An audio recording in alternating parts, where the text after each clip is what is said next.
All right, week 12 packet. This isn't exactly in a homework or in a warm up, but this is just something that is going to help you through both of those categories.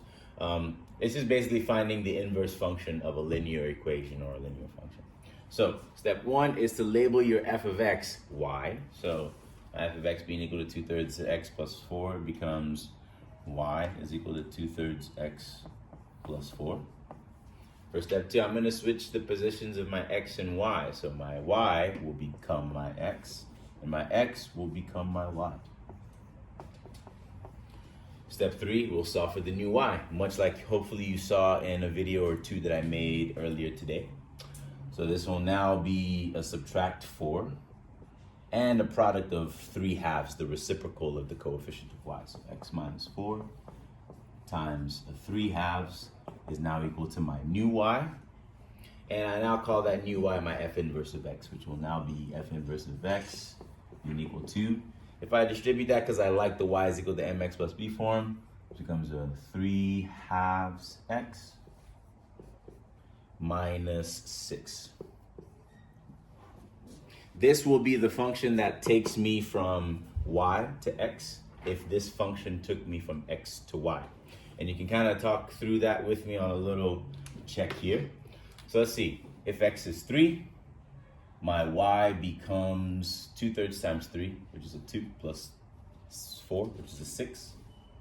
So this is the x and y that pair together that come from this linear expression f of x. Let's see what my inverse function does. It should take my y value from before, 6, 3/2 of 6, and it should give me 3. So 3/2 of 6, that becomes a 3 times 3, which is a 9. 9 minus 6 is a 3. So my inverse function will take me from 6 back to 3.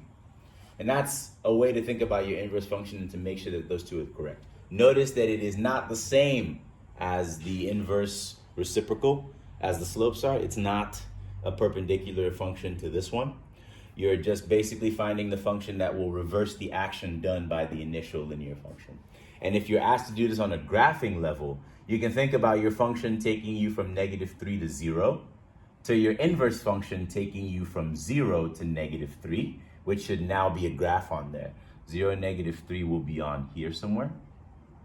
And you can think about the original graph taking you from 0 to 6. Your inverse graph will take you from 6 to 0. So that is out here somewhere. 1, 2, 3, 4, 5, 6.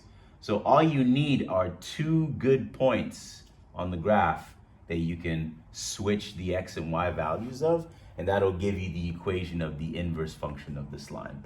Keep in mind, in this case, my f of x function was not this. This one, as you can tell, the x-intercept is at 6.